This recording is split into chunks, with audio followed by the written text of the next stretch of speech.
You ever been walking around at night and you hear some sounds from a garage and you think, what are they doing in there? You're walking through a parking lot and you see this container. You hear some noises from inside. You think, what are they doing in there? Maybe there's a big spooky mansion in your neighborhood and you keep wondering yourself, what are they doing in there? Well, wonder no longer, my friends, because the good people at WeKnowWhatThey'reDoingInThere.com will be able to tell you the activities and goings-on of any building, domicile, or group of people within your area. WeKnowWhatThey'reDoingInThere.com. Yes, ma'am. Yeah, the garage. Yeah, 31st and Wolcott. Yeah, let me see here. Okay, yeah, that's a bunch of retired guys. They just hang out in there all day, smoking pot and playing checkers. Yeah, a lot of checkers games going on. Yeah, they get a little excited, that's all, ma'am. Yeah, okay, no problem.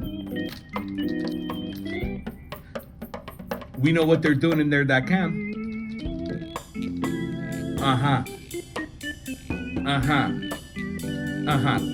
Clark. Okay, Clark and Winthrop. Okay, hang on, sir. Okay, that looks like it is a sketchy warehouse. Is that correct?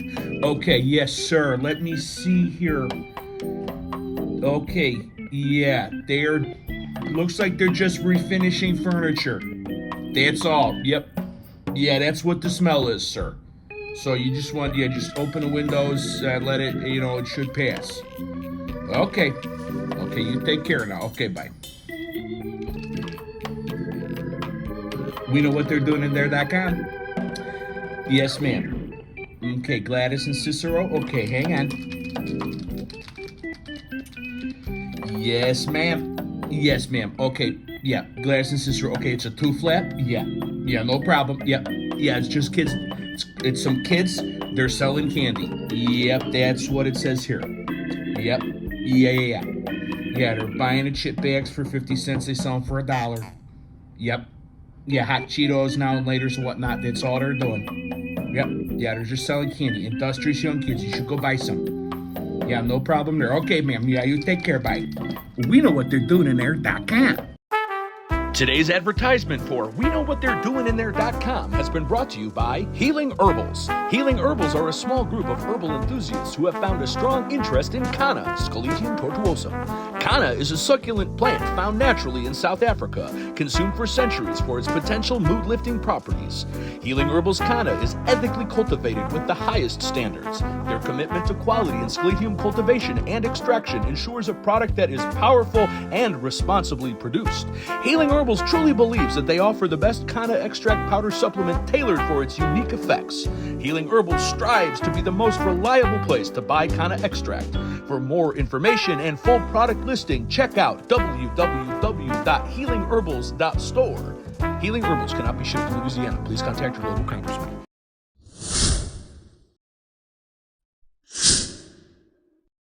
Now, Ambrosia gets parasitized a lot by a member of the genus Orobanchaceae, the quote-unquote broom rape family. I like paintbrush family. It sounds better. It sounds less invasive.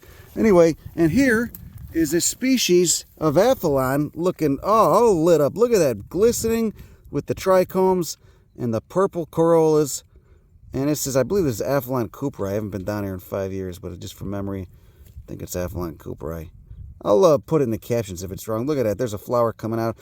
All right, non-photosynthetic, just tapping into the roots of the Ambrosia monogyra, which is right there, which is so dominant here. All right, Ambrosia's everywhere. Of course, a parasite is going to evolve that takes advantage of it. You can see it's just popping up, just poking, just pushing that soil, those sandy sediments away so it can flower, get pollinated. There's a couple old spikes over there somewhere we just knocked over. They just dry out. They look like a little rod when they're done. Oh, that's nice. That's really nice. Look at that. What a stunner. You could probably grow this if you got some seeds and you had a bunch of ambrosia, a bunch of the host plant in your yard. I wonder if it even has genes for producing chlorophyll still. May not. No need to photosynthesize, just tapping in.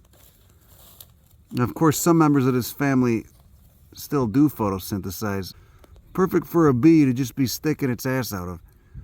The whole flower's covered in trichomes. You know, paintbrush, of course, in the same family does photosynthesize. It's got chlorophyll. It's green. But generally parasitizes grasses. The genus Castanea. There's a lot of showy Aphyllons. This used to be in the genus Orobanche, but I believe that's restricted to the quote-unquote old world now. Glistening. Glistening. Aphyllon cooperi, everybody. Look at it. Look, it just pushes up, just like a truffle would. Love to see the haustorial connection. Haustorialroot.com, where it taps into the host, where it taps in to that ambrosia. Something's stinging me. Oh, it's that cryptantha. Okay. Anyway, there you go. There you go. See, somebody already came through and ate this. I don't know if it was a cow or a donkey or something. You got a lot of fucking, you know, really vandalicious donkeys down here. They don't give a shit. You can see, all right, it's only producing pigment up above to get noticed. I wonder if that's got any benefit of heating it in the sun, because some of these look almost black when they're emerging. You can see, but you see it's got chomped on. But down here, it's just white, and then there's a haustorial connection to the host, which again is Ambrosia monogyra, monogyra. Whatever the shit you want to pronounce that. This guy right there. So, which is a dominant plant on here. So Ambrosia's got plenty of love to give, and it gives a little bit to this this parasite, this Aphyllon. Look at this massive clump. Is it medicinal? I don't know. Who gives a fuck? I don't care. What do you do? Take a fucking aspirin if you need. What are you gonna do? You know, that's the least interesting thing about plants to me, is where they can be put in your ass and cure some, you know, imagined ailment or get you high or not. All right, far more interesting is that this is you know, a pretty widespread relationship. Ambrosia is a host. All different species of Ambrosia are hosts for different species in the genus Aphyllon. Look at it. Look at it. It's just clusterfuck of roots. God damn. You know, I'd want to do more. I'm only doing this because, is that the Ambrosia root or the Aphyllon root? Uh-oh. Oh, shit. Well, I guess we already did it. That's pretty interesting. Look at that. The only reason I'm doing it is because he already got chomped on. Sand is still cool and wet down there. It was chilly last night. I'll put him back, you know, so he can still, because he's got a couple flower spikes that haven't emerged yet. He can still get his flowers pollinated and whatever. But look at that. Just that really, a net-like clump of roots. And then is that the Ambrosia root, or is that, I assume that's the parasite root that taps into the Ambrosia root? Because these Ambrosia roots, again, this is a dominant plant. These Ambrosia roots probably spread out, you know, fucking 10, 20 feet from the main, from the vegetative parts, you know? So that's beautiful right there. There you go. Aphyllon, everybody, Aphyllon. You'll see the little black old spikes still sticking up. And anyway, you know, in Texas we get a species of Ambrosia with another Aphyllon, Aphyllon multiflorum, that parasitizes it. That doesn't get as big and robust as this. But anyway, there you go. Good illustration. I'll take some money shots. I'll put that wet sand back, and hopefully you can get 1 or 2 flower spikes up. You know, get pollinated, produce some seeds. There's another little one popping up all throughout here. Luckily, this Ambrosia, the only host plant, is pretty abundant. So there's plenty of opportunities for these seeds to get established. See, look at that guy right there.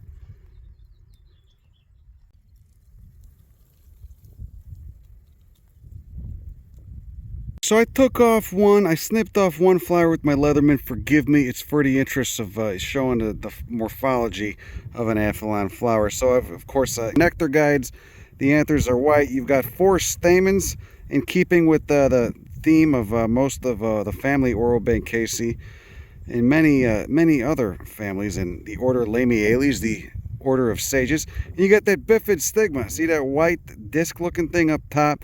4 stamens and a bifid stigma. And note that you got hairs on a calyx, hairs on the even on the damn petals. I mean, just trichomes everywhere. Reflecting light, okay, reducing airflow, because airflow will really dry out a flower. Look how elaborate that calyx is. God damn. You got 5 sepals and you got 2 subtending bracts. You can't really see it. Almost looks like there's 7 sepals, but it's only 5.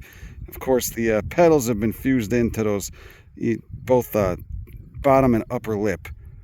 So anyway, nectar guides, those yellow things, nectar guides, right? Almost look like, you know, they're gonna make a bee think there's juicy pollen in there, get his ass in there. It's just a cage of the galloping cactus. It's just the whole damn thicket of Stenocereus gummosus. I wonder how many plants that is. There's probably only 2 or 3 individual plants. Moth pollinated. Well, I guess they do the bee thing too, but they're big white flowers and they stay open at night. God, I love this biome. Oh, I love the fucking deserts down here. How amazing. Ocotillo in the background, and you got bujums a little bit behind me. Same genus, just different variations on a theme. Both in the genus Focaria.